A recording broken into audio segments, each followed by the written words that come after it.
Once again, good morning. This is Hari Krishna Gadipe from the RISE program core team. Welcome to the testing session 4.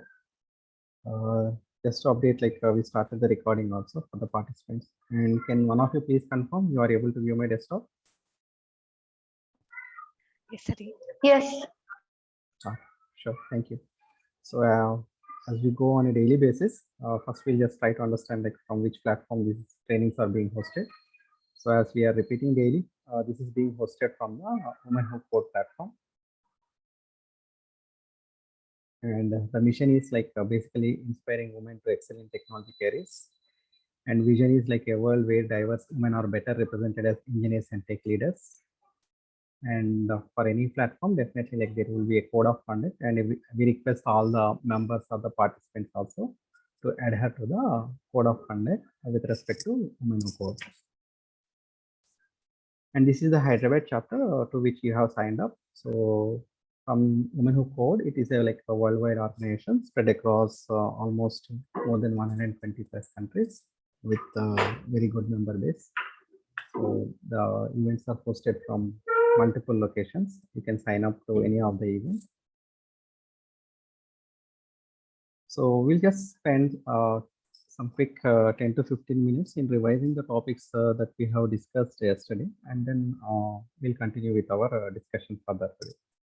Okay, yesterday we just touch base and we try to understand types of softwares, and then we try to understand what are the different types of applications, and then we also try to understand about the terminology that is used across the IT industry with respect to software development. So do we have any questions with respect to the topics that have been covered yesterday?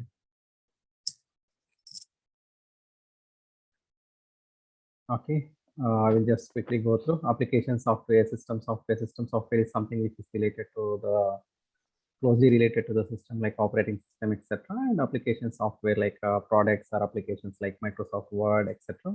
Types of applications like a desktop, web, and mobile. And then terminology, we try to understand client, thin client. And another important thing which from the terminology perspective which we need to understand is in the IT industry, especially in the software development, we will have different kinds of environments. So when we say environment is nothing but it is a platform, or it is a kind of setup where exactly certain things will be carried out. And what is that certain things is basically the development of the software or the development of the application or product.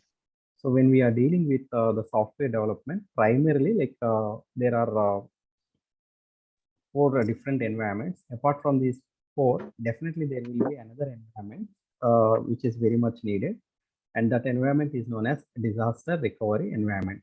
So the first one will get started from the bottom, the sandbox or the POC environment. So sandbox is nothing but it's just a kind of environment to play around with respect to the different features or with respect to different functionalities of any application. So for example, if we want to do some kind of what you call playing around with the application or the service, such kind of playground kind of stuff for the developers, testers, and everyone.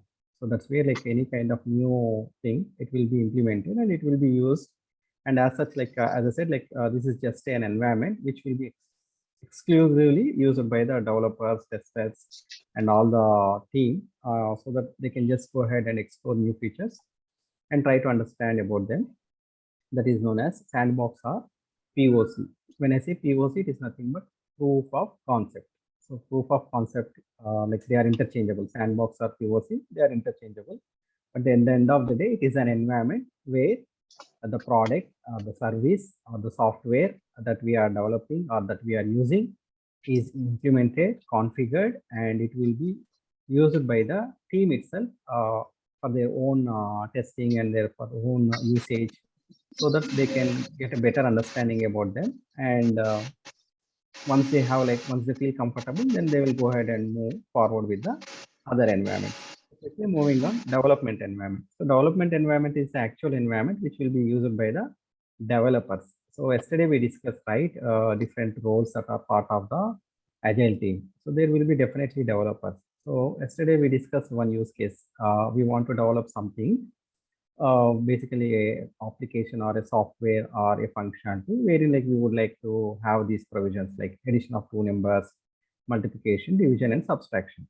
So when we say development, that's where actually the coding is going to happen. So for example, let's assume that I want to develop this software or application using the Java J2E platform. So what I will do is like I will use some environment, and in that environment itself, I am going to develop the code or write the code.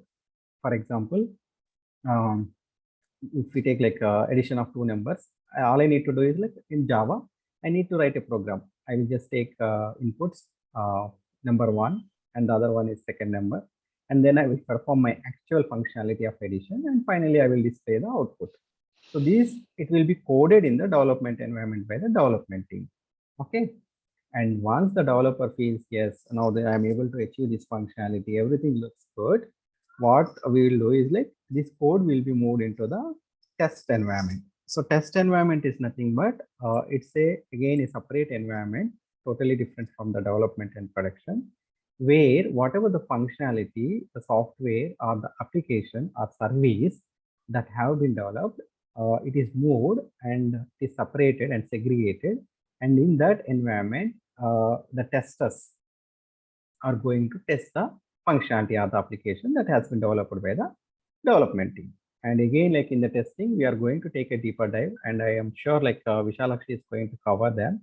So we have different things like user acceptance testing, quality assurance testing, CIT. So it depends like depending upon the criticality of the project and the number of the environments that they want to use for the testing. So there is something known as system integration testing, and then there is something known as user acceptance testing. So many kinds of test environments can be built, but the overall objective is to ensure that whatever the service or the application or product that has been developed by the developer based on the requirement of the client, that is enough, that is adequately tested prior to going on to the production release.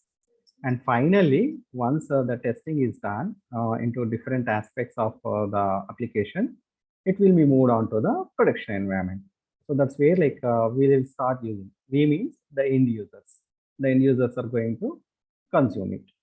And then, as I said, apart from this environment, we have something known as disaster recovery. So disaster recovery is nothing but it's the environment in case, for example, if the production is not available, that is the environment that the team is going to make it up and running and available so that there is no impact to the availability of the application.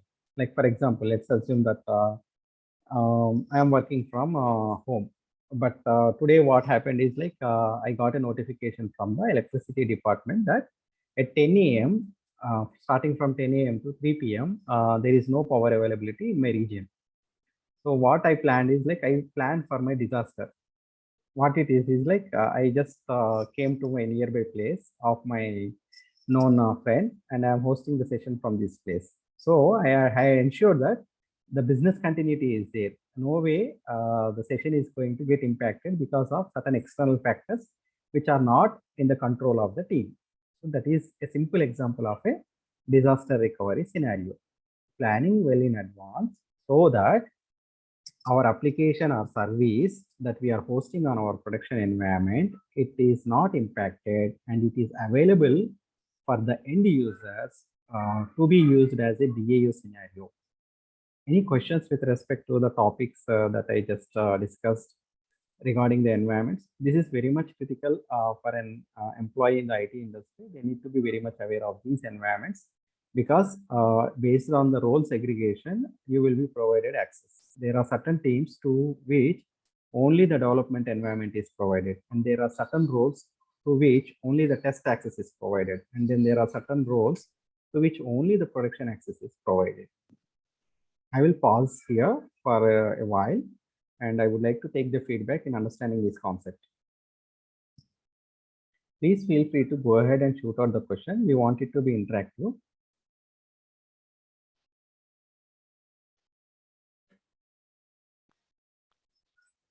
Any questions? In the types of software, there's a one term called thick client versus thin client. Yeah. What does it mean? So basically, like the way the application is installed and used is the terminology using which this has been segregated. So as we discussed, the types of apps are desktop applications, web applications, and mobile applications. Now just take the example of Zoom. So Okay. when we take Zoom, Zoom is being used for hosting these sessions. So there are two ways in which you can join a Zoom meeting. One is from your local desktop or laptop, you can install the Zoom software. And from there, you can just get login and then attend these sessions. But apart from that, you can install Zoom on your mobile through the Google Play Store. And from there, you can start consuming the Zoom session. And even a web URL that we have provided through the meetup links, that is an example of the web usage. So Zoom app is supported in all three different types. It got a desktop installation, it got a web component, and it got a mobile component. So the application has been built to satisfy the or to meet the requirements of all different versions of the clients. One can go ahead and use it from the desktop or a laptop. For them, the desktop installation is available. One can go ahead and use it from the web. For them, the web URL is there. And one can go ahead and use it and log in from the mobile. For them, the mobile version is there. So from the terminology perspective, when we say thick client and thin client, so thick client is which basically needs an installation. So in this case, desktop, because we have to download the Zoom software and then install it and then use it. But when it comes to web, you don't really need any kind of software. All you need is a browser and a valid login, and you will just go ahead and use that URL and try to get a session and get started with respect to joining the session. And does that help? Yeah, thank you. Okay. Any other questions?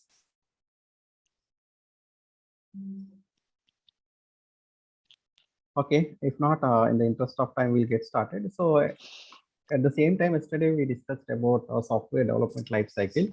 So when we say software development life cycle, it's nothing but it's simply a methodology where like we are trying to get the requirements, do the planning, and then defining, designing, building, testing, and then finally followed by the deployment. And at the high level, this software development life cycle, again, it got different kinds of sub methodologies or processes. So as we discussed yesterday, primarily like we were looking into the waterfall model. So the waterfall model was like basically like in the very beginning, we'll collect the requirements and then we'll do the system design, implementation, testing, deployment, and maintenance. So it's like a sequential order. First, we'll phase. It's the name itself suggests waterfall model. So the water is falling from top to bottom. So first, on the first step, we are going to collect the requirements from the clients. Okay, what exactly this particular application or software it has to do? It has to build a functionality to add two numbers. Okay, then I had chosen the requirements. Next one is design the system. Okay, how do I want to develop it? Okay, I want to design a desktop app, or I want to design a web app, or I want to design a mobile app. Okay, what is the architecture I would like to use? What are the different kinds of software and hardware configurations that I would like to use? All the design things will come into picture. And then finally, the implementation. So in the implementation, the coders or the developers are going to write the code. So based on whatever the system architecture that we have discussed or defined for this particular application functionality, and based on the hardware and software tech stack that has been finalized for this particular project, the developers are going to write the code. And then again, it will be moved on to the testing environment. So if you look into the mapping of the environments, implementation maps to development, because that's where the developer is writing the code. Tester is going to use the testing environment, either it could be SIT, UAT, etc. And then the deployment happens in the production environment where the end users or the consumers are going to use the product or the software or the application that we have developed. And then finally, like it will be maintained by a team so that any kinds of bugs or issues that arises in the production environment, they are addressed and the product is used. Any questions with respect to them? Okay, quickly moving on. The next one is Agile. So agile is like an iterative software development methodology. See, like whenever we do something, we'll get started, okay, with whatever is known to us. So what we observe is like on a day-to-day basis, we'll try to refine ourselves. We want the best version of us to come out. So that's how like even software development has also evolved. Initially, like we started with the waterfall model. We thought like, okay, that's the best model, which is going to help us. But what we found is over a period of time, we found that there are certain disadvantages. We can't really live with that, what you call limitations that are available in the waterfall model. And that's very like it evolved. And then right now, mostly in the industry, agile methodology is being used. So it's an iterative model where again the same process is going to be repeated. And in the agile methodology, we have different frameworks. So for your reference, I just kept these two links, which I felt like are very much helpful. You can just go ahead and take a deeper dive into these links. They provide adequate documentation and information with respect to the topics that are being covered here. Just a second, Hari, before you could proceed. The before slide, it says like yesterday also we discussed iteration 1 and iteration 2, 3. So what exactly it means? Does it mean that, you know, when the client comes with a change in the requirement, we again go through the planning, I mean, that cycle, is it? What does iteration mean here? Iteration means it's a time period actually. So in waterfall, what we are doing is we are just defining everything in the very beginning itself. But in Agile, what we are doing is we are just getting started and we are providing that opportunity for the client. For example, let's take the example, same example, like yesterday, whatever we discussed. A functionality wherein like I want to have this addition, subtraction, multiplication, and division. Okay. In waterfall model, I need to freeze everything in the very beginning. Then only I will go ahead and get started with the development.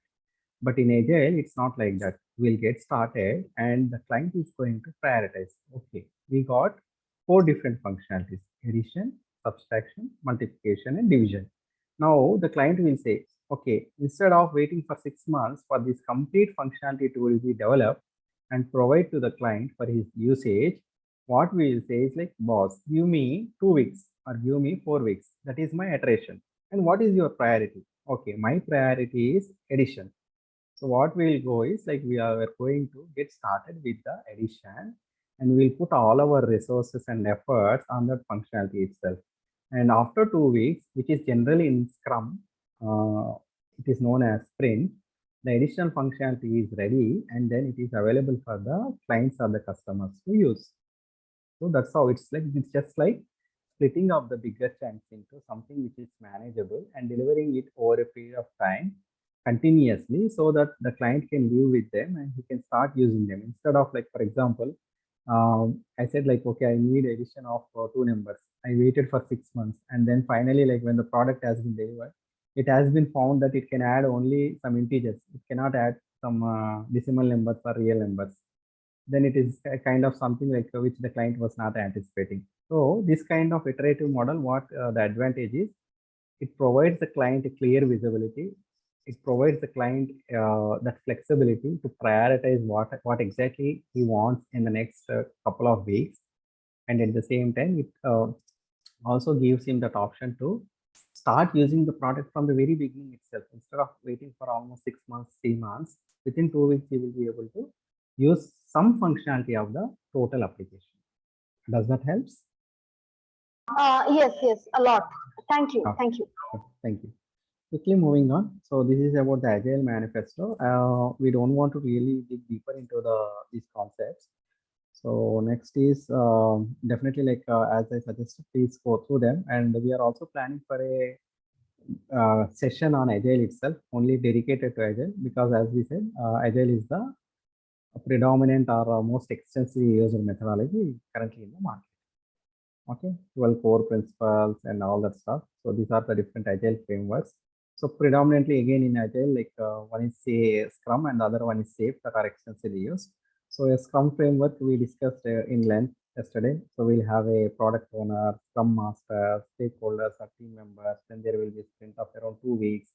Then there will be epics, user features, and then the user stories. So nothing but we are just dividing the total project into manageable modules, which are known as epics, and then the features, and then finally something which can be coded by a developer or a tester is known as a user story. And the time period or the iteration that we are using is known as a sprint. Okay, so these are the different roles and artifacts and ceremonies. Yesterday we discussed about them. So there will be like a daily scrum meeting and then all these different things that we have discussed.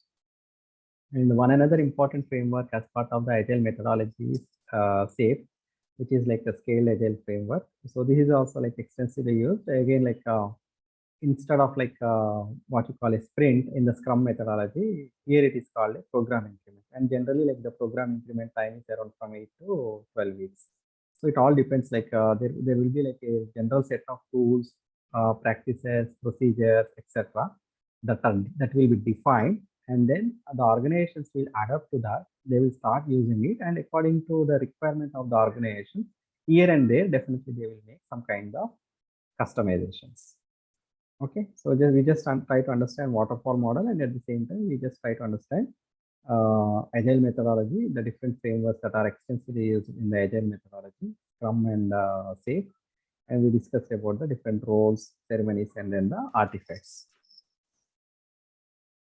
Okay, I hope we are good on this now with this revision. I would like to request Vishalakshi to go ahead and start with her share. I will stop the share. Over to Vishalakshi. Vishalakshi, will you please take over from here? Yeah, sure, Hari. Thank you. Thank you.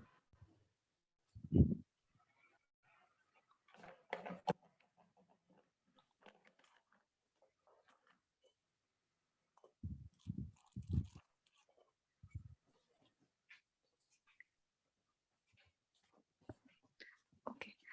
Hari, please let me know if you're able to see a whiteboard over here on the Zoom. Yes, perfect. We are able to see. Okay, fine. Yeah, thank you. Yeah. So, hi friends, welcome back. Today we are planning to cover a few topics. Firstly, we would be covering. So, we'll be covering testing methodologies. Means yesterday we covered fully, but just will try to recap the headings of the methodologies. Then we'll come to testing techniques.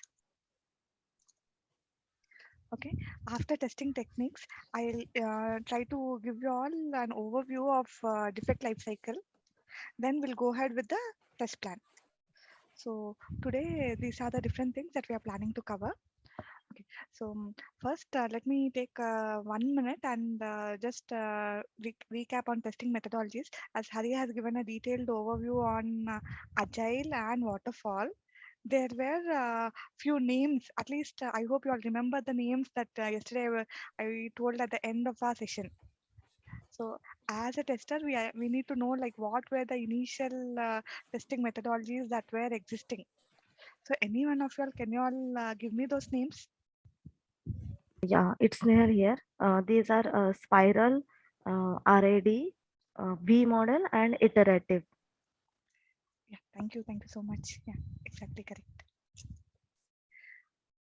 Okay, fine. So just wanted to let you all know, like even these are existing, but in our minds we should have agile. Totally whatever Hari has given, that screen should be in your mind always.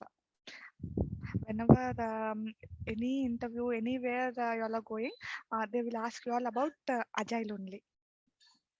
Okay, since I am trying, I have very less time. I want to cover all these three things today. Okay, so let me go ahead with testing technologies. Okay, coming to testing technologies, see what is testing technology. Like we all know what is testing, why we are doing testing. Okay, but how to test it? That is what is called testing technology. So what are the different technologies we have is we have firstly two different testings. Okay, one is called as static testing. Okay, I am just typing few shortcuts. Okay, the second under this testing technique is branched into two: static testing and dynamic testing. Okay, the static testing is nothing but the validation technique. So now, friends, can you all recollect what is validation? I have covered in the previous session. So anybody can tell me the validation?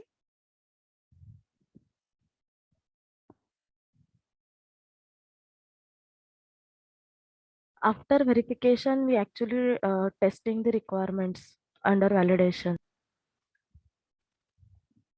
Okay. It's the actual testing to find the errors or the bugs. Whether whether the testing has come out correctly or not. Yeah, exactly correct. Yeah, thank you both of you all. So this validation part is called as dynamic testing. Okay, whatever we are doing as a quality, we all are being called as quality analysts. Okay, the quality analyst, whatever we are validating the product, that is called as dynamic testing. Okay, sorry, I wrote it under static testing. It is dynamic testing. And static testing is your verification. So your verification part is nothing but your reviews. Okay, your okay, I'm taking a little bit time to write also. So instead of writing, let me write one word, and later on you all can write it in your notes. Verification is your reviews, your inspection, your walkthroughs. Okay, whatever we are doing on the document, not the actual testing on the product. That comes under your static testing. Okay, let me reiterate again. Static testing is nothing but, it is also called as verification, and the verification is nothing but, it's all the three different processes. That is, you're either doing the reviews or you're doing an inspection of the documents, okay, on the test plan document or the requirement document, whatever reviews or inspections we are doing. If not walkthroughs, okay, people might be having some question like, what is meant by a walkthrough? Walkthrough is nothing but, once we get a requirement, we try to do some analysis. After analysis, we try to create a test plan. Okay, so the test plan, whatever you documented, you send it for a review to the business owner, saying that this is my test plan, this is what is my understanding. So that is called as a review.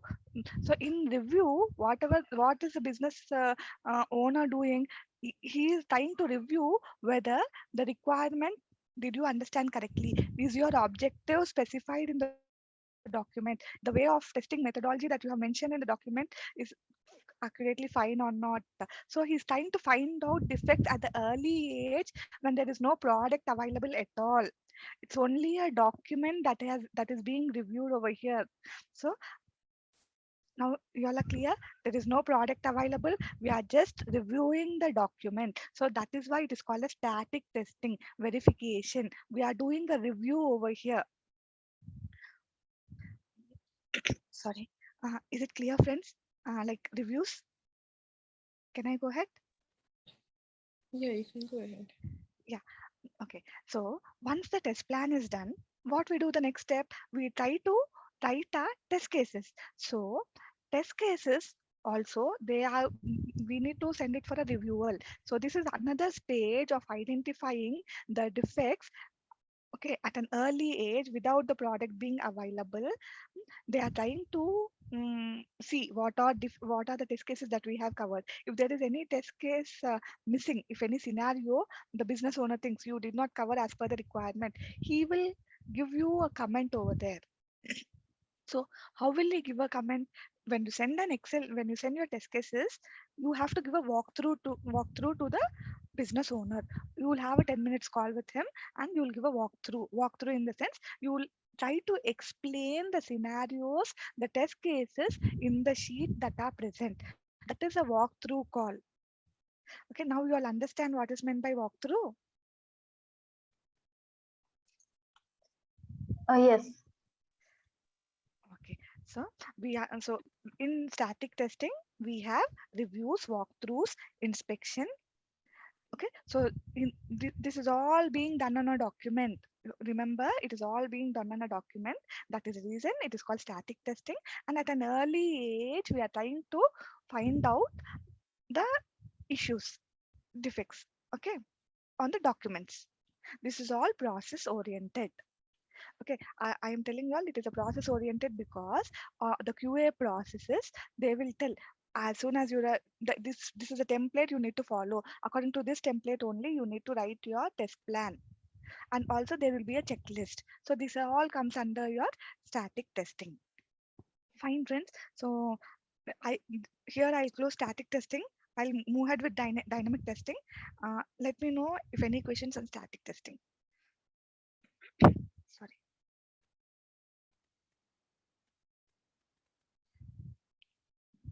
Can I go ahead with dynamic testing?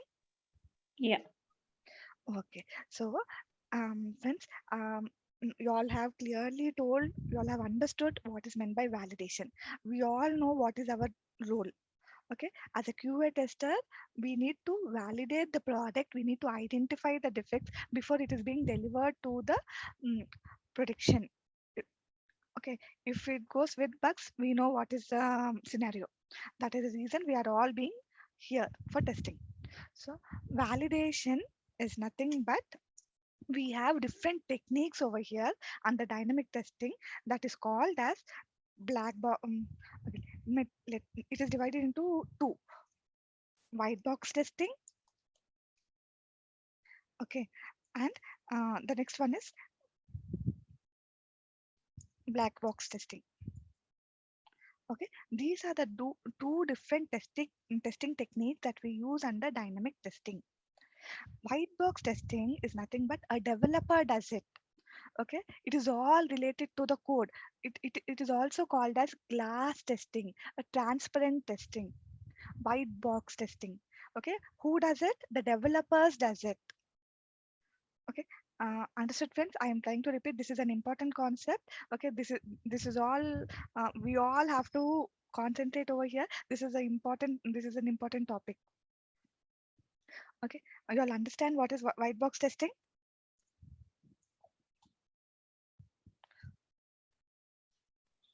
No, please just come again. Okay, yeah, sure.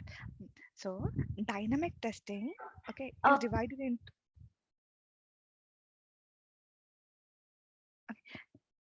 dynamic testing is divided into two. Okay, it is white box testing and black box testing.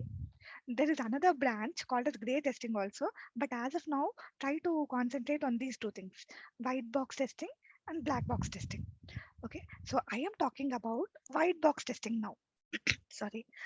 So this white box testing is nothing but it is all related to the code testing. We try to deal with code over here. The code is being tested over here.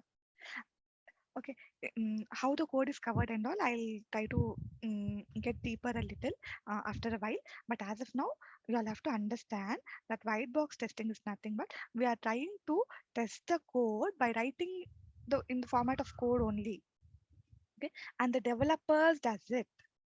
The QA will not do the white box testing. The developers will do the white box testing. Fine, friends. Is it clear now? Yes. Yeah. Can I go ahead? yes, please. Okay. So under this white box testing technique, we have what are the different techniques over here? Okay. The first is let me talk about unit testing. Okay, these are all the different terms you'll have to remember. Okay, till date we were trying to understand what is testing, what are the different methodologies in that and all, but this is the actual thing that as a tester, what are the techniques we will be using is our role. So this is what we need to concentrate. Okay, unit testing is nothing but once the developer develops his code, before giving it to the QA, that is before giving it to the tester, he will do the testing. How he will do the testing is like, okay, now suppose he has written some code like if a greater than 0 or something like that, there is trying to print some data, print a or something like that. So he has written some 100 lines of code. For this 100 lines of code, what he will do is like, he will try to write some test cases. Okay, he will use some tools. Okay, there are many tools in the market. Okay, there is a tool called JUnit.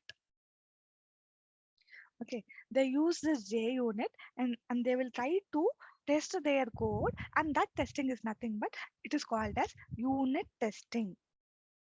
Okay, so one of the white box testing technique is unit testing. Fine, friends, you all understood what is meant by unit testing? Vishalakshi, can you please repeat it again if you don't? Yeah, sure. I'll see what developer is doing is like, he has developed 100 pages, 100 lines of code. Okay, after developing his 100 lines of code, he needs to validate whether the code is working perfectly fine or not. Okay, in order to test it before giving it to the tester, he will do some testing. That testing is called as unit testing. Okay, and for that unit testing, he can use some tools. There are some tools available in the market, and one of the tool is JUnit.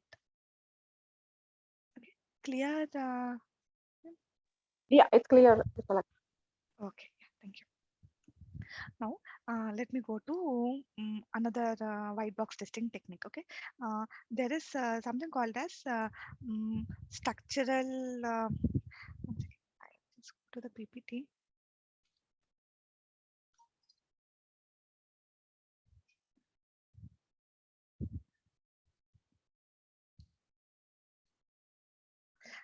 There are different techniques here in white box testing. There are the like structure based decision making testing. So I'm trying to get you all the exact names, okay, so that it will be clear to you all.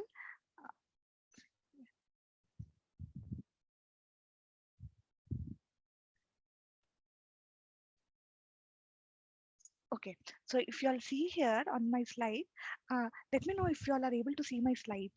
Because previously I was sharing the whiteboard. Are you all able to see the slide? No. No, Vishalakshi. You all are not able to see. Okay, one second. I'm not sure how to show the.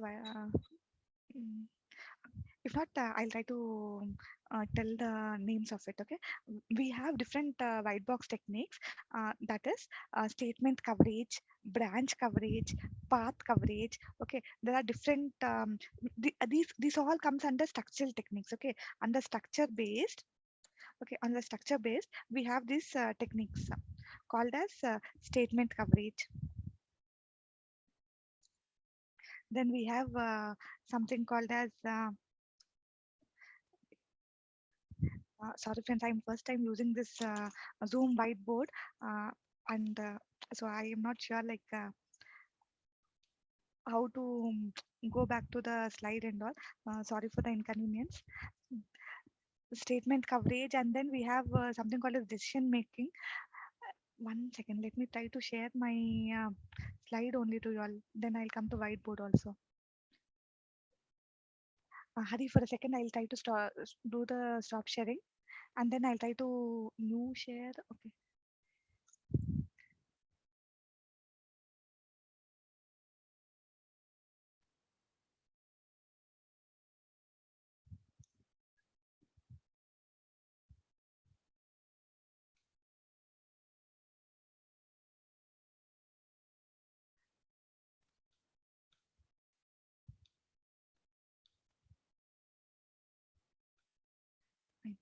Friends, I started to sharing a Word document. Are you all able to see this Word document? Yes. Yeah. Okay, fine. So let me go through this way. Okay, so I was talking about white box testing. Under white box testing, we have like this statement coverage or line coverage. So this comes under white box testing itself. Like they try to um, the code will have many statements. So they'll try to pick up one statement and they'll try to check whether it is working fine or not. Okay, then we have decision coverage or branch coverage. So decision or branch coverages, if there are some if else conditions, they try to those branches, if is one branch and else is another branch. So this is a branch coverage. So this is decision making test case we can write by using this methodology. But this is all done by developers. Okay, we don't use this techniques. Only for our knowledge, I'm just telling you all about this white box testing methods. Okay, as of now you all should only have in your mind, okay, developers also do some testing, and that is called as white box testing. And inside white box testing we have different techniques, out of which one of them is called as unit testing, the other one is statement coverage, decision coverage. Okay, similarly, we have condition coverage or predicate coverage. So these are different techniques that a developer will be using for his testing. Okay, as a tester, we will not be using these. Okay, as a tester, what we do is we do a black box testing. Okay, black box testing is nothing but one second here. I am trying to go between multiple things for you all. Um, okay, I'm going to the whiteboard again.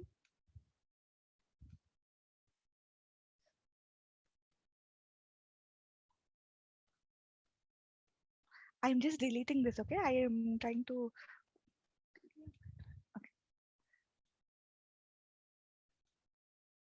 okay. Now let me talk about black box testing. Okay, this is the important one. So let me tell this clearly. Okay, black box testing is what we all do as a QA tester. Okay, inside black box testing, we have different techniques over here. Okay, the one which I want to tell now is use case testing. Okay, use case testing is nothing but there is a particular use case, that is a requirement has been given to you. Like suppose example, take ATM machine.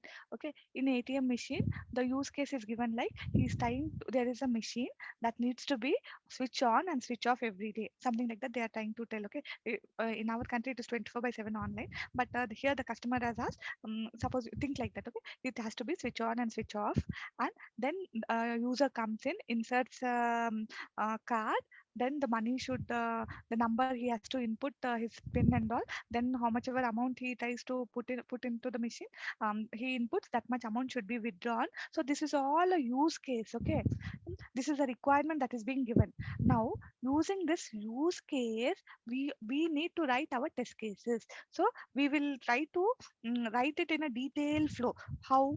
Okay, is the machine getting switched on every day or not? That is one of the test case for us. The second scenario, am I able to input numbers, like for the pin, am I able to swipe the card successfully or not?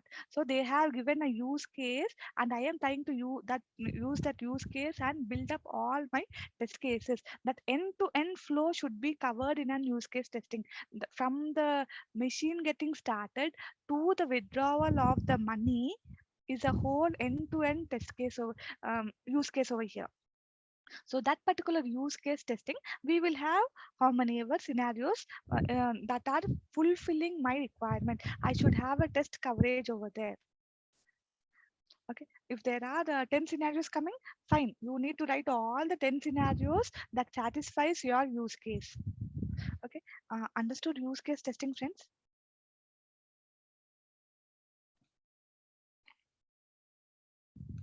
Yes.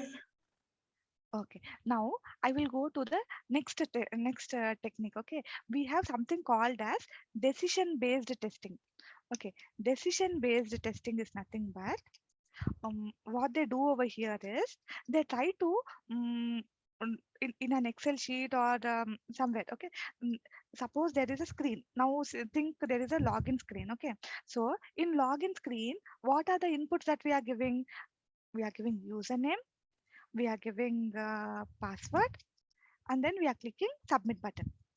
Okay, so now what we have to do is like, as a tester, what I'll do is like, I will try to give different types of data. One column will be like username with special characters, passwords with some permutations and combinations will be writing over here.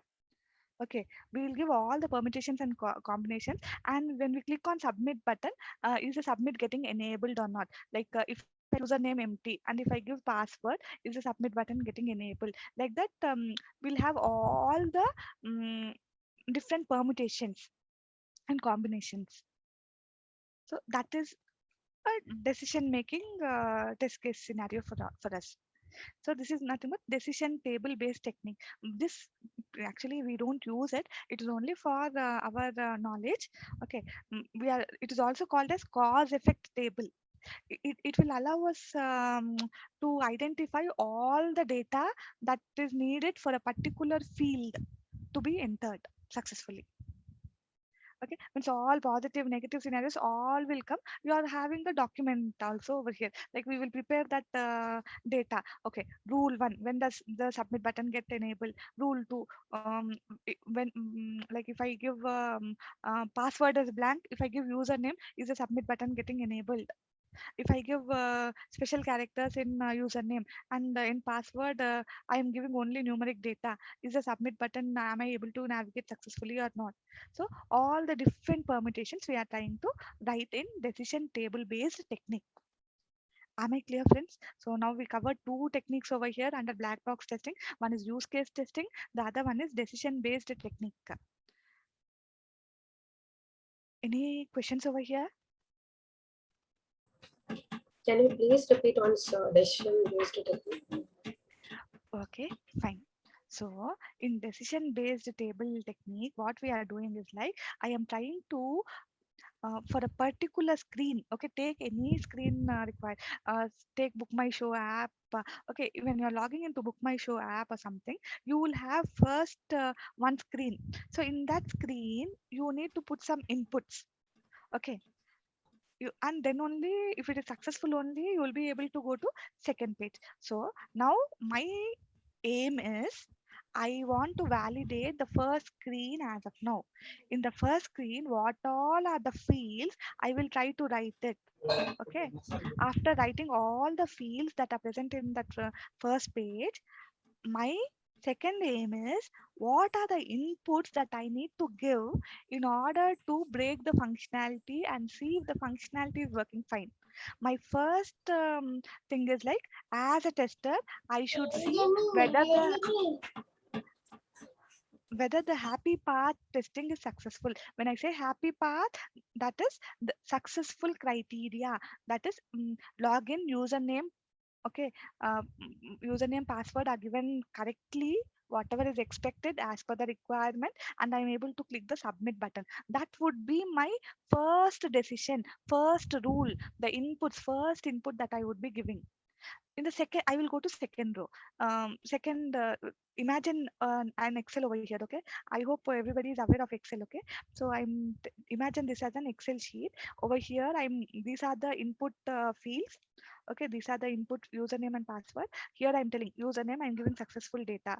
Password, I'm giving successful data. Then submit button is getting enabled. This is true. Then second, I'm going to the second column. In second column, I am trying to put username as blank. Password I'm trying to enter. Now my submit button should not be enabled. That is my second rule. Then I'm going to my third rule. I'm giving a username, my password is blank, then also submit button should not be coming.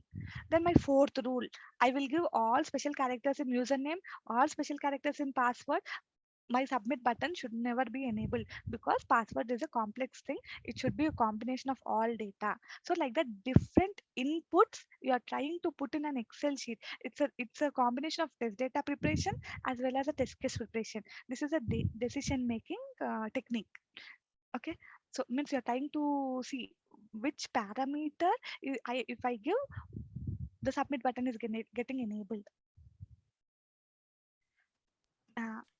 Got Okay, it? okay, super. Yeah, thank you. Okay. Yeah, Ruthie Samuel. I'm not sure if I'm pronouncing it correctly or not. Like anything you want me to repeat, Ruthie Samuel, or Yeah, any? I missed the white box texting. Okay, fine. Yeah, friends, if you don't mind, just I would take 1 minute to explain mm, Ruthie about white box testing. Okay, white box testing is nothing but a developer does it. Okay, he is trying to test his code by using different white box techniques. Okay, there are different techniques that are there in white box testing, like structure based technique. uh, they are divided into like coverage path. So I am not going into detail over there because we don't do that. You have to just understand that we will only do black box testing. They will ask this question, okay, what type of testing you do, what type of testing a developer does. A developer does white box testing. As a quality analyst, we do the black box testing. And in white box testing, what they do, once the code is developed, they try to perform some validations, that is also called as unit testing. If you're clear with this, it is good. Yeah, am I fine, Yeah, I'm clear? clear. Okay, Okay, thank you. you. Okay, so this is good, my friends. Use case testing and decision based testing technique. Can I proceed?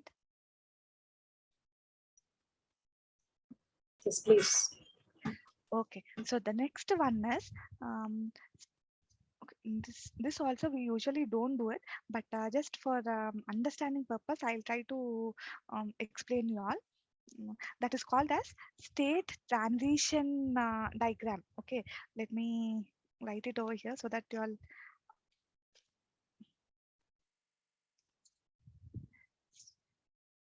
state transition diagram. Okay, this state transition diagram is nothing but we have one input. Okay, there is one input only, but this is trying to give us multiple results. Then we use this technique. Okay, we don't use it. Okay, it is only a theory part, just trying to make you all understand. We usually don't use this. I will tell you all later like what exactly we use, but as of now, just for theory part to understand like what are the different techniques available. Okay, state transition diagram is nothing but you have one single input and it is trying to give you all multiple results. Okay, when that means let me give you all one example over here. Okay, I am going to an hotel. Okay, I am going to an hotel and I'm trying to book a room. Okay, like this is it. Okay, in online only. Okay, online application. I wanted a room in an hotel. So my input is like I need a room, but um, the different output is like if the room is vacant only, I will get a room. If there is no room, what they will do, they'll put us in a waiting list. So over here one input is like booking a room. Booking a room is one input, but the output is multiple. Either it can go to waiting list, or I can get a booked room, means an empty room will be given to me, or else if it might be like somebody no, let us hold it on till here. Only two options, one input, and I am having two options over here. Okay, this is clear, friends. Like we are having one input, but it is giving us multiple results. We are not sure what will be the result, but you'll be getting different results over here. Mm, is it clear, friends? Yeah, like you told that if you are choosing ladies wear or western wear, then it is Okay. transition to many options that what exactly you want in that. So it comes under state transition diagram, right? Yes, yes, yes, exactly, accurately, fine. Yeah, fine. So this is also an old technique here. We don't use it nowadays. Okay, this is one of the technique. So now let me go to the actual testing. Okay, we call it as experienced based testing technique. Okay, the actual one. Okay, experienced based testing technique. So in experienced based testing technique, there are two testing techniques. One is exploratory testing and the other one is error guessing. Okay, exploratory and the other one is error guessing. So over here, our experience and our QA role comes into picture. Exploratory testing is nothing but you are trying to there is now take the same example of the username. Okay, so trying to use your whole brain over here, like trying to identify what are the different things that I can enter and make it successful. Okay, here if we have some, since it is a username, we all know that we have to give a username only over there. Some domain expertise is everybody will be working on banking application or some manufacturing or some applications. Okay, so over there some domain expertise is also required in exploratory testing, like we are testing the functionality of the application. Okay, by just exploring without having the actual knowledge of the requirement. We are not having the knowledge of the requirement, but we know, okay, this is an online application, so these are the details I need to input, and this is what means you have the, suppose if I give an online shopping application to you all, see, it is not necessary that I need to tell you all the requirement.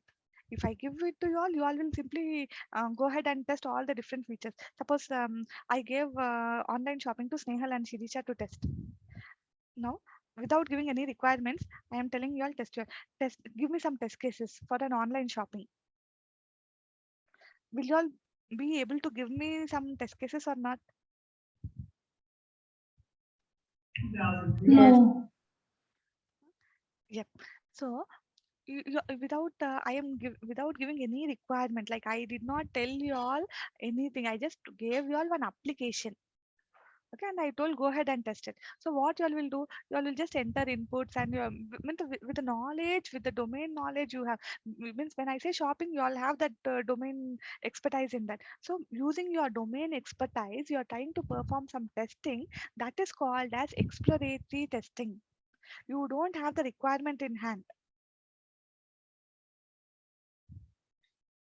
Okay, got it, friends? What is meant by exploratory testing?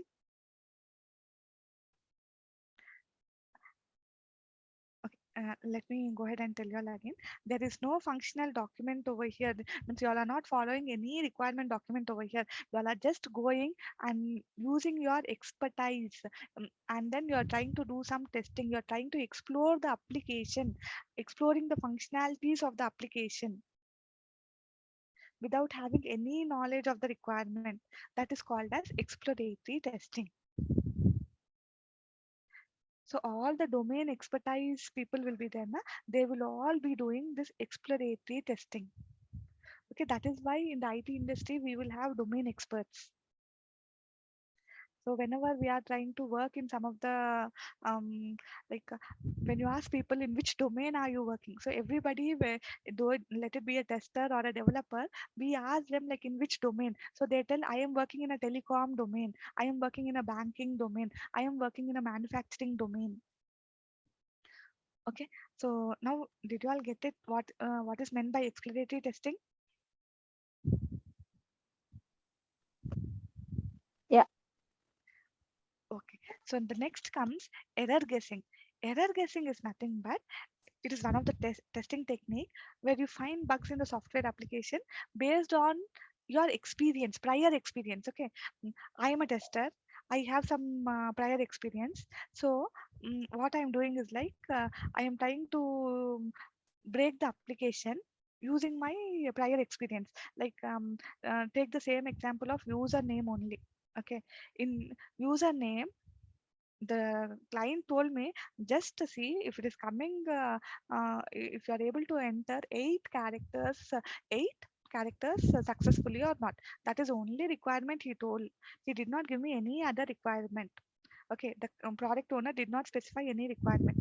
But using my prior experience, what I am doing is like I am trying to enter all different types of combinations in it. My first combination would be only numbers. Okay, the second combination would be special characters with alphanumeric data. The other one is like being a smart tester, what I do is like I try to put it blank, and after giving multiple spaces I give some special character or something like that, so it is accepting spaces or not. So this all comes with the experience. So you are trying to guess some errors. There are no specific rules at all. You are doing some ad hoc testing. You are trying to find out there might be a defect over here. This might be a error. So that is why it is called error guessing testing. Did you all get it, friends? Error guessing testing technique.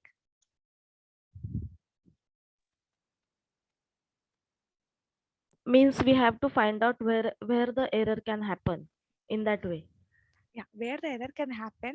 And one more condition over here is like it is not the acceptance criteria that you are trying to acceptance criteria is nothing but it is your requirement. Okay, requirement, whatever is mentioned in the requirement, that is called as acceptance criteria. So you are leaving the acceptance criteria aside. Okay, and you are trying to put your experience over there, and trying to enter all different types of inputs in it and trying to break it. You're trying to find out, okay, this might be a error over here. They only told enter 8 digits, but we are not like that. We are like, no, I want to see whether this can cause a problem over here. Let me enter some 1,000 characters and see. They told only 8 characters accepting, but let me enter 1,000 characters and see. If it is accepting, then that is an error, na? So you are trying to guess the error.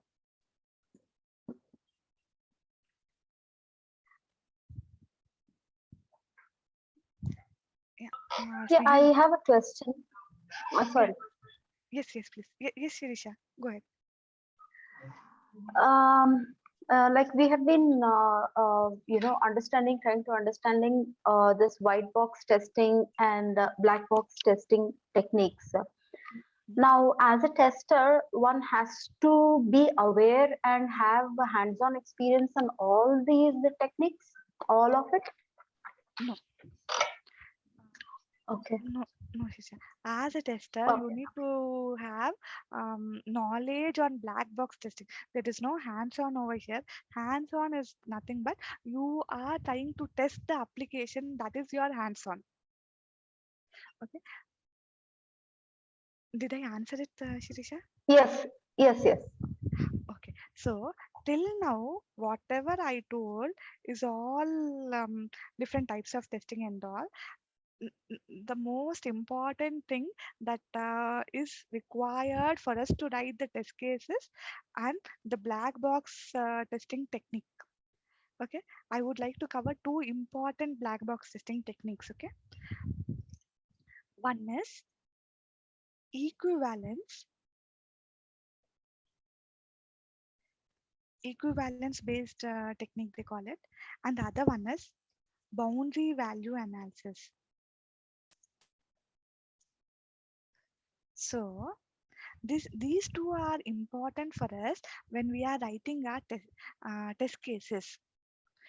Okay, what is equivalence based testing? Equivalence based testing technique is nothing but, okay, let us take an example of yeah, I'm just thinking what I should give you all an example. um, um, okay, there is a field. There is a field. You need to, okay, take the ATM application itself. Okay, in the ATM application, we need to enter a PIN number. Okay, the PIN number, this is your field now. This is your input. Okay, I'm just repeating. this is important. Equivalence based, we are trying to write test cases for an ATM application that is for a PIN number. This field I need to validate. I want to validate the PIN number. I want to write test cases for the PIN number. So now the requirement has been given that it can accept values from 0 to 9. Okay, 0 to 9, and the length is 4. Okay, this is the requirement given. Now for equivalence based testing, what we do is like, as a normal human being without having any testing knowledge, if we ask somebody to test, what they will do, they will try to see, okay, 0 in the first position, 0 ones, like they will enter 10 times 0 comma 1 comma 2 comma 3 comma 4 comma, so like that 9 times they will be trying to enter the data. But that is not correct way of testing. What we need to do over here is like, we need to divide the like this is broken down into classes. Okay, like how we will break it down into classes is nothing but we call it as valid input and invalid input. Okay, these are the two different classes. Let me stop here and just ask, did you all understand like equivalence based till here, like what I was talking?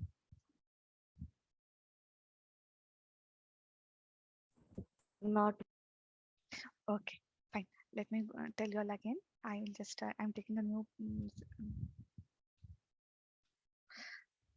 okay. So under black box we have something called as equivalence based testing. In this equivalence based testing, what we are doing is we are trying to divide the input into classes called as valid input and invalid inputs. Okay, this point is clear. I will explain you all like what is valid input and invalid input. But as of now, did you all understand that a particular field is being broken down into two categories? For a particular field, the input that I am going to provide, I am breaking into two sections: valid input and invalid input. Till here is it clear? yes. Okay. Now what I am telling is like, for a PIN number, I am telling 0 to 9 is the input that is being given as a requirement. So as a tester, now if it is a length of 4, put aside the length. Okay, put aside the length. Now I what you should do, as a normal human being, what we will do, we will try to test, okay, whether it is accepting 0, whether it is accepting 1, whether it is accepting 2, whether it is accepting 3, like that we will be going on 9 10 times. Am I correct or not? Without having testing experience, if I tell 0 to 9 we have to test, will we test like this or not? 0 1 0 one time we will enter 1, so 1 one time, 2 again, 3, is it accepting 4, is it accepting 5? Am I correct or not? Will we do like that or not? Right. Yeah, but that is not the correct way of testing. What we need to do is like, we need to divide the data. Okay, so what over here we will have one valid class only, like between 0 to 9, pick any number. Okay, if you want to more break down your test cases, you can have another thing. I want to break down my class to 0 to 5 as one class. I want to break down another class valid input only. I want to break it down to 5 to 9. Okay, and my invalid will be -1, or else I'll try to see if I'm able to enter, since it is a length of 4, I cannot do that. I cannot enter double digit at all. It should throw an error. Okay, so now let me put as -1 only. Suppose if I give 0 to 8 over here, my invalid input will be 9. Now, wait, I was a little bit fast, I think. Let me go a little bit slower. So what I'm doing is, I am trying to break down the data into two sections, valid and invalid. I can break down in number of valid classes, in number of invalid classes also. Okay, so as of now, what I'm doing is like, I am breaking down like 0 to 5 and 5 to 8. Okay, so how I'll test is like, in between 0 to 5, if I give any number, if it is successful, then what I am trying to enter 2, you think. Okay, I'm trying to enter 2. If I enter 2 and if the data is passed successfully, then I will tell, I will not enter 1, 2, 1, 3 and all. I will tell, okay, this class is successful. I will tell the client any number between 0 to 5 you enter, it is successful. Then my second test case would be between 5 to 8. Okay, for my own what to tell satisfaction, in order to test it thoroughly for the coverage purpose, I am giving another valid class. But usually as a tester, they will have one valid class between 0 to 8. They will enter any one number. Okay, between 5 to 8, let me take 7. If 7 is getting successfully passed, then I will tell confidently, you give any number 5 to 8, it will pass successfully. There is no issue at all, it will be successful. So these two are my valid test cases. My negative scenario will be, I will give some -1 or I will give 9. If it is throwing me an error, then I would say, yeah, the developer developed it successfully, there are no issues. So in this way, I am trying to write my only 3 test cases. Am I clear, friends?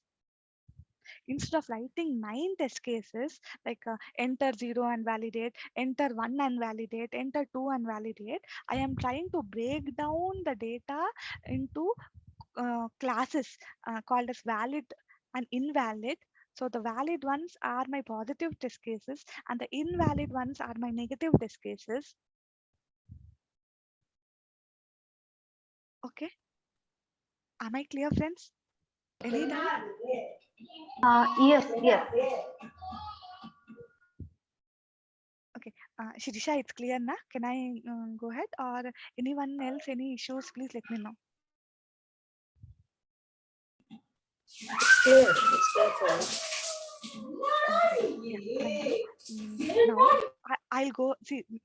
We will be in our testing, we will be using these techniques only. Till now, whatever I covered before the equivalence testing, equivalence based approach, we will not be using that mostly. These are the most frequently used ones are equivalence based, and the next one is boundary value analysis. Okay, boundary value analysis.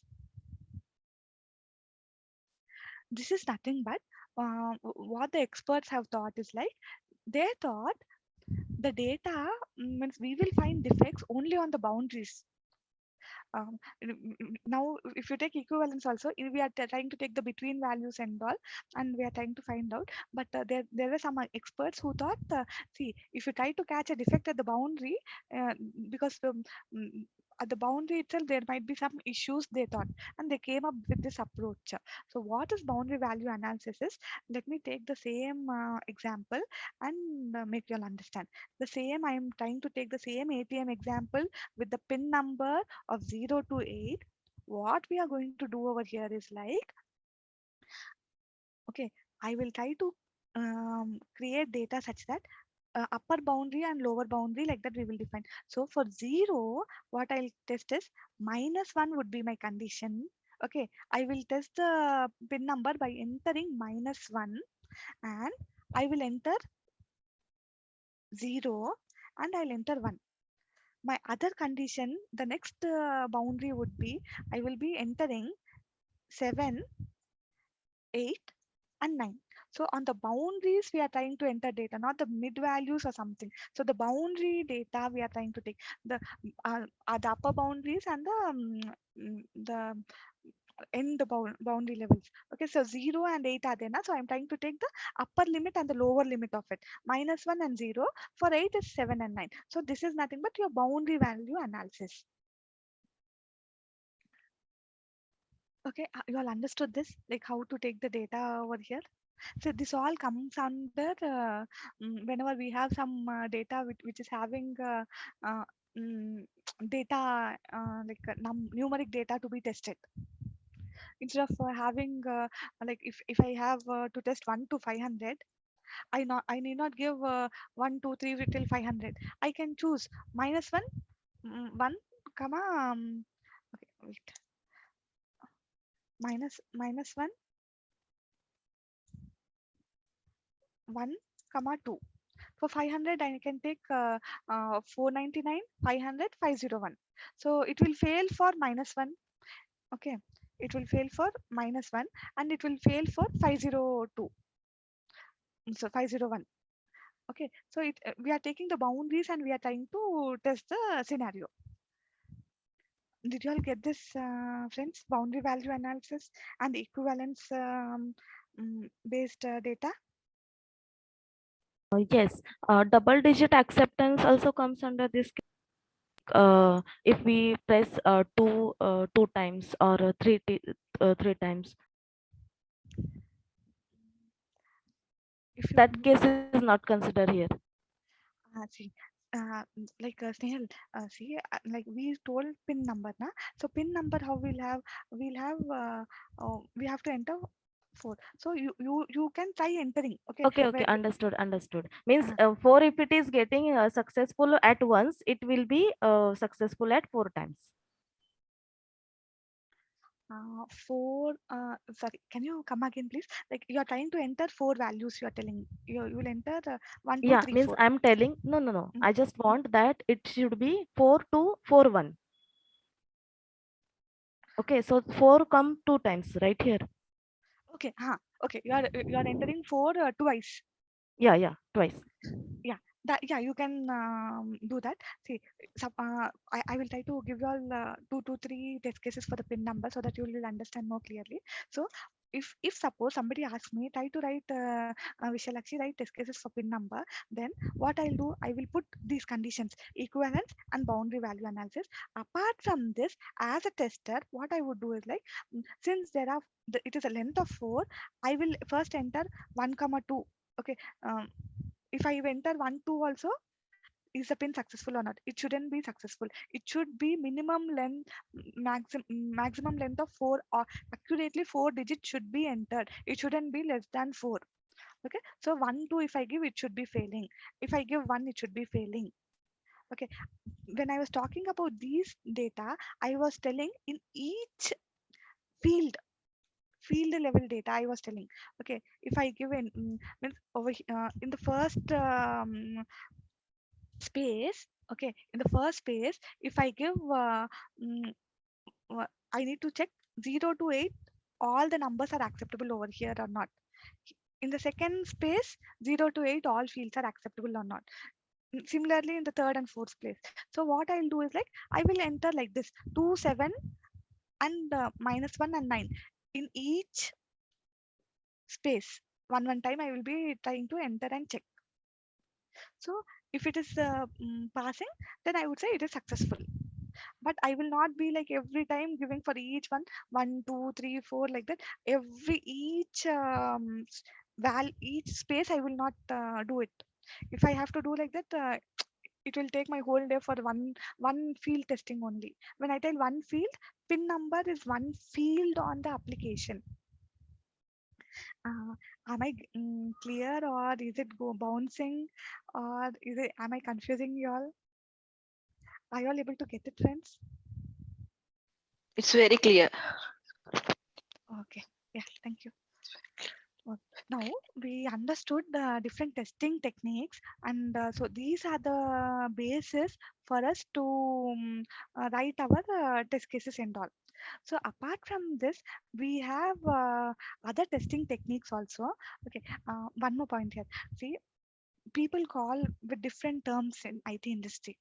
Okay, we call it white box testing, we call it as black box testing, and there are some terms called as functional testing, non-functional testing. Okay, so I explained you all what is meant by white box testing, what is meant by black box testing. Okay, now I would like to also explain you all functional testing and non-functional testing.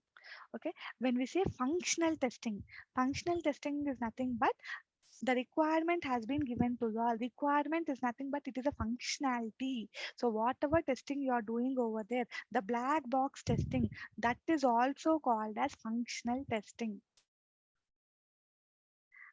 Clear, friends? I meant to say functional testing nothing but it is your black box testing itself.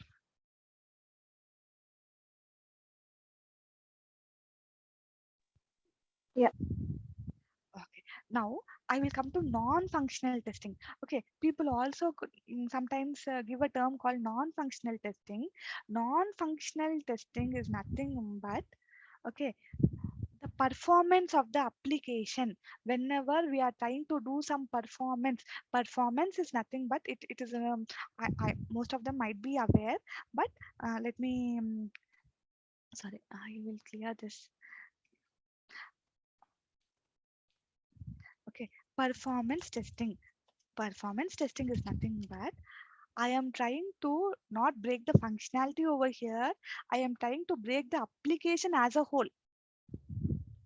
How much load my system can accept. I am telling Amazon online shopping at a time can accept only 100 users. If more than 100 users are logging in, the server will crash. Okay, sorry, I took only 100. Okay, yeah, it might be like in millions or something, but for example sake, I just gave 100 over here. Over here. So you all understood now? Like there is a we are trying to break the application, crash the system. That is what is meant by performance of the system. Okay, am I clear, friends, by what is meant by performance? Yes. Okay, so we have different types of testing in performance also. We have load testing. Okay, different terms: load, volume, stress. Okay, for all these testing, we have tools available in the market, like a load runner, win runner. Okay, suppose it might be new for few of them. Let me write them so that you can do some Google also. uh, Load runner, win runner, uh, and I'm not trying to recollect if anything. Okay, fine. As of now, remember there are these two tools. Okay, in this load, volume and stress, what we are trying to do, we are increasing the load on the system. Actually the system can accommodate, it can only accept up to a extent, it cannot extend more than that. But we have to do the performance testing for the requirement for an application, because the product owner or the client, he needs to know at when my system will break down, how many users it can accept at the time, so that mm, he will try to do some like like first phase he might be accommodating 10 users. He came to know, okay, at this phase only 10 users are acceptable. Next time he can build more infrastructure, like put some more memory or something. He can use some new technologies and all, and he can increase the speed and all, and so that okay, some 10 more members can more log in. There are few applications where the business should run 24/7. It shouldn't stop at all, like take the stock market or any other thing. So 24/7 it needs to be online. So this performance testing is important in those applications. They will try to see if the load is increasing or something. What they will do, the customer, the end user knows, okay, now only 100 users can log in. I have reached to 99, so I need to do something at the back end in order to for my application to be online. So let me go ahead and whatever is the required database or any additional setup that needs to be done, they will take care. That is why performance testing is important. Okay, stress testing is at what time my system will break down. They will do that putting once they will start increasing the load. First initially they will give 10 users, slowly they will try to increase another 10 users, so they're trying to increase the stress on the system. So that is the stress testing. So as a manual tester, I would like you all to understand the terms. As of now, we need to at least understand what are the different terms available, what are the different testing techniques available, what are the tools available in the market. If you all are clear till this part, we are good.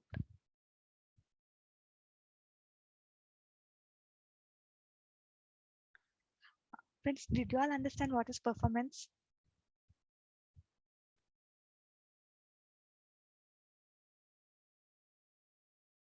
Am I audible? Yes, Vishalakshi, we are clear. Okay. So I try to cover different types of testing. There are a few more, but I am trying to okay, whatever different types of testing techniques are coming, I'm trying to cover most of them. Mm, Let me explain you all another four more testing techniques. Okay, mm, like not testing techniques, but type of testing what we do. Actually, I hope you all remember in the first session I gave two terms. One is smoke testing. Also, I told you all about regression testing. I told about retesting. Any one of you all, if you all remember this, can you all please tell me?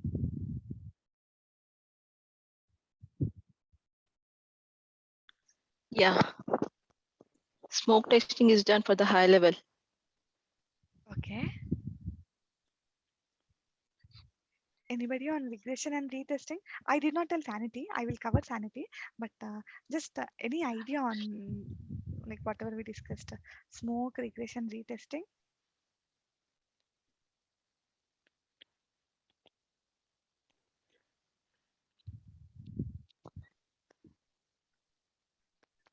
Retesting when the bugs are found. Yes. Okay, so friends, already we are on top of the hour, but let me take few more minutes and finish off a few things. Okay, I'll cover the smoke, regression, retesting, and sanity testing.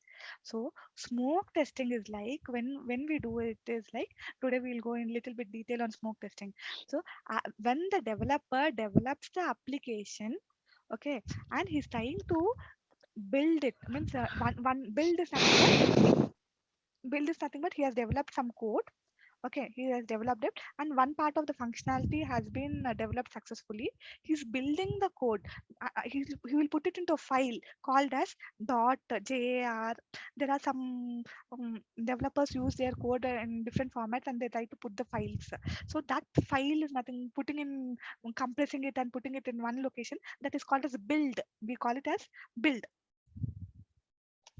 Okay, when they deploy this build to our SIT environment, SIT environment is nothing but our environment where we are going to test it, the SIT or the QA environment.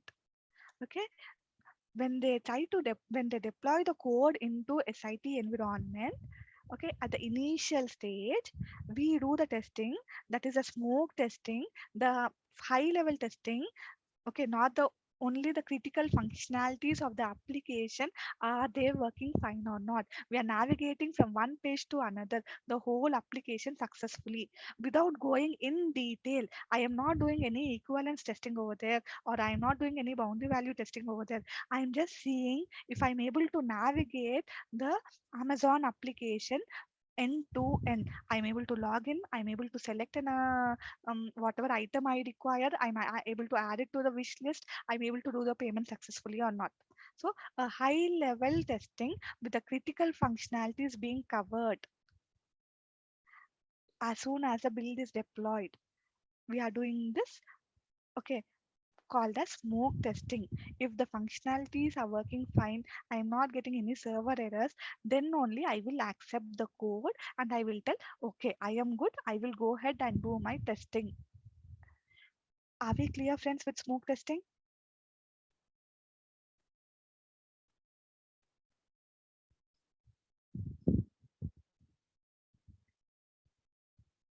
Hello? Yes.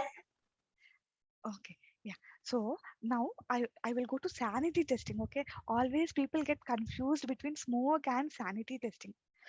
Sanity testing is nothing but we do it after we finding out a defect, we are giving it to developer to fix it. Once the developer fix it, he redeploys the code again. He redeploys the new build again. Then we do the testing. That is called as sanity testing. Okay. We are trying to do a sanity testing when it's like after the after our defect getting fixed, whatever build will be deployed, then we are trying to do the testing. That is called as sanity testing, along with the few functionalities, high level functionalities. Clear, friends? When we do smoke testing, when we do sanity testing. Vishalakshi, could you repeat this sanity testing? Yeah, sure. Okay. Sanity testing is like, see, now developer has deployed build one. Okay, build one is a new first time they have given you for testing. That is build one. You have, as soon as they gave build one, you did a smoke testing, and you told, yeah, I am good, I will take the build, I will test all my functionalities now. Okay, in detail functionality testing I will do. That is your equivalent, boundary value, each and every field you will be testing. But you found a defect over there. Okay, in the online shopping thing only, you found a defect that you are not able to add to the wish list. So what you have done, you raise a defect over there. The developer took the defect, he fixed it, and he, after fixing, he deployed another build too with the defect fix, which is having the defect fix code. When he deployed a build to code with a defect fix code, what you are going to do is you will be doing a testing called as sanity testing. This testing, after the code fix, after the code is fixed for the defect, when the second build to code is deployed, you are doing a sanity testing to check whether your defect has been fixed, along with other few critical functionalities, some high level functionalities of the application. Before you accept the whole application, before you actually do your retesting of the actual defect, you're just trying to find out on a high level, is the application working fine, am I able to navigate successfully or not. So that is called a sanity testing. Means this code is not a perfect code, means it is having the defect fix code. Okay, the perfect code was a build one, but build two, they have done some fixes. Then you do the sanity testing. Whenever a build which is having a fixed code is deployed and you are doing some testing, high level testing on it, it is called a sanity testing. Am I clear? Yes. Okay, fine. So let me go ahead with regression and retesting. Friends, whenever you go for an interview, these are the terms they ask: testing, sanity testing. Okay, what is the difference between both of them? So remember, sanity is a defect fix code you are testing. Okay, build, which is having a defect fix. Okay, and smoke is a perfect build without any defect fixes or anything.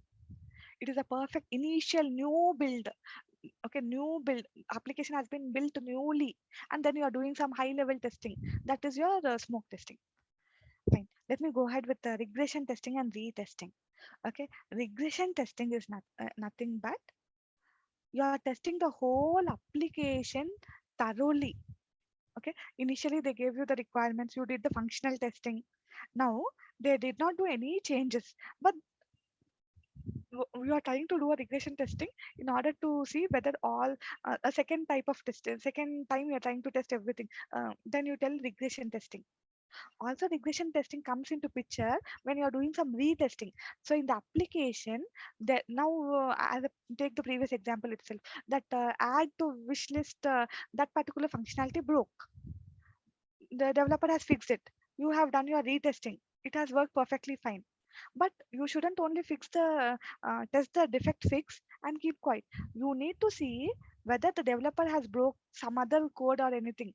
So you need to do the other testing also. After adding to wish list, can I add any other item also successfully from the other section, or else can I go to the payment section successfully or not? So that is called your regression testing.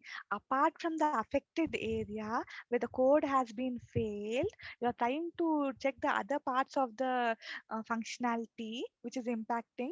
That is called as regression testing. So this question also they will ask in interviews, like what is the difference between regression testing and retesting? Retesting, you're testing the defect which you have raised is working fine or not. Regression testing is you are testing the areas or the functionalities that are getting impacted due to this defect fix. The other areas, not only the defect fix, there are other areas which will be getting impacted due to this defect fix. When you test that, that is called as regression testing. Am I clear, friends? Are we good?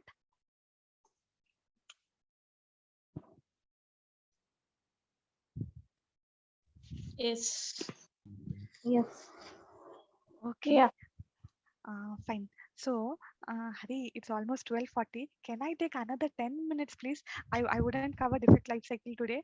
We'll see it in the next class. Myself or my other friend would be taking it. Today, I would like to just take another 10 minutes to tell you all software testing life cycle, because we covered already software development life cycle.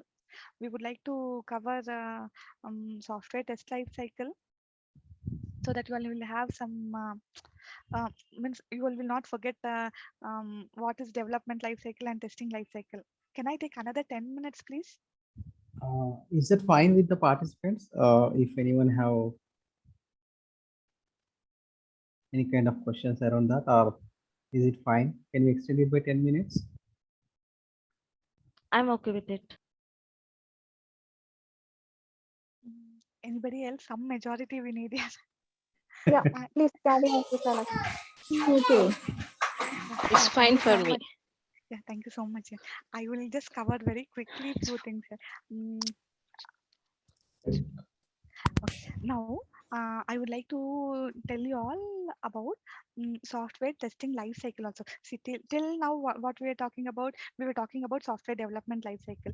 We know like requirements are coming, then we are trying to do the feasibility analysis, like trying to understand what testing we have to do, manual or automation, trying to understand the requirements, and then we are doing the planning phase. After planning, we are having design phase. After design, we are having the build phase.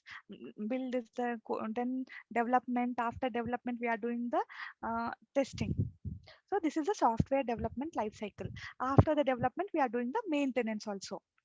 Now, software testing life cycle is similar to SDLC, but over here what we have is like we have first called as requirement analysis. Okay, as a tester, we are also doing the requirement analysis. After doing the requirement analysis, we have the test planning phase. Okay, in test planning, what we are doing, we are creating few documents. Okay, as part of a test planning, we will create test plan, we'll create test cases. Okay, and we will do test data setup. Then what we do now is the actual QA's main thing, that is test execution. Whatever test cases you have created, whatever test data you have created, you are going to put it in live. You will be, the application will be deployed by the developer. Now you need to enter all your data and see. You have to identify your defects. You have to put your tester's hat, enter different all types of combinations, error guessing, exploratory testing, boundary analysis, equivalence class partitioning.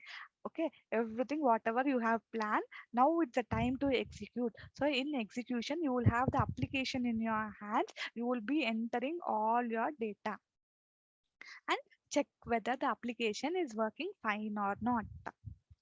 Okay, if you find any defects, we will try to raise the defects in the test execution only. Fine. Then we have like reporting. Reporting is nothing but once the application is successfully tested, we will report all the metrics. Like these many test cases have been written. That is coverage. Okay, I will. There is a term called RTM, requirement traceability matrix. Like for this particular requirement, I wrote 10 test cases. Then these 10 test cases are covering the requirement. This is the coverage. So this requirement traceability matrix, we will show you all in the next class. Using the quality center tool and all, we will pull these requirements. We are showing the client that this is the traceability matrix. This is the coverage that I have done for the application. and the metrics. I have found out so many defects, 10 severe defects, 10 medium priority, 1 low.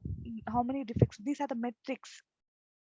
So in reporting, we will be showing all this, and the document evidence is also proof of mm, um, evidence documents. All we will be showing all the test whenever we are executing. Remember, we need to take the screenshots. Day one, it might be working fine.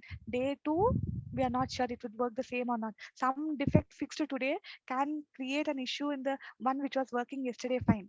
So always, whenever we are doing any testing, we need to take the screenshots. So evidences are important.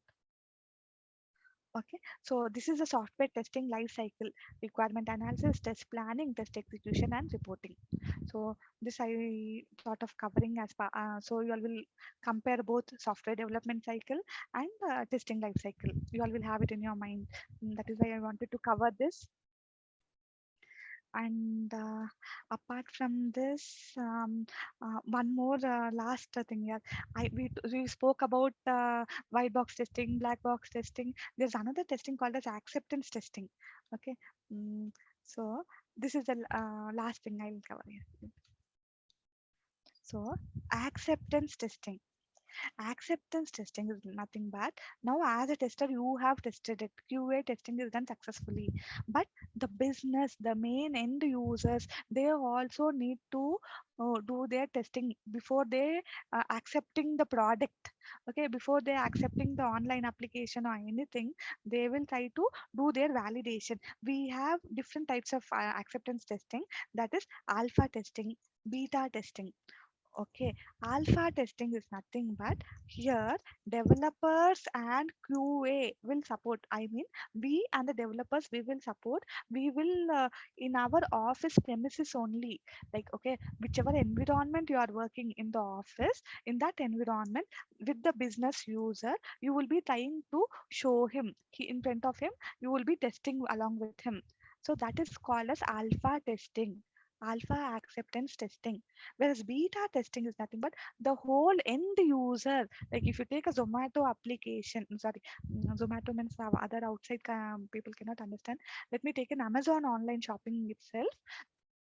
So Amazon online shopping, I am an end user of it.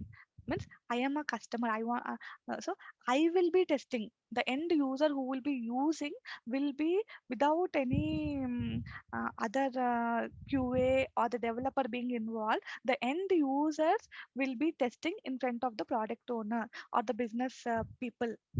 That is your beta testing, beta acceptance testing. The end user will, if he satisfied, then only it will be given to the whole to the market. Okay, so these are the different acceptance testing. Once the product is successfully signed off by all of us, the QA testers, then we will go ahead with these testing, acceptance testing and beta, that is alpha testing and beta testing in with the business owners or the product owners. So one is done in the premises of the office, and the other one, the whole end users. There will be some few customers being chosen by the product owner or the business owner, whomever he is having the trust. So with those customers, they will try to test it and then deliver to the market. Fine, friends. Are we good today? About the different testing techniques that we have covered, black box, white box, acceptance testing. Okay, there are different terms also that we have spoken out today. So request you all to take out some time, just recap of all those things. If you all have, there are many on Google, you will find many of them. If you all want to go through any of the videos or something, I would suggest one of them. One is Edureka. Okay, this is one of the site you all can, or software testing, also there is one site, you all can go to that. Yep. Any questions, friends? Anything? It's been a long time that today I did not pause much. Any questions, please? Any topic till now, whatever we have covered, you all can ask me.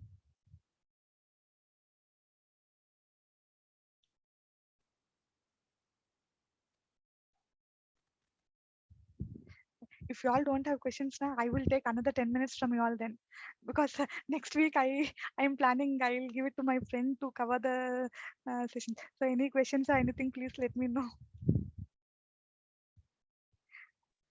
Vishalakshi, I feel like maybe it's better we wind it up Yeah, for today. yes, no, I was just joking. Yeah. So I feel it's too much for them.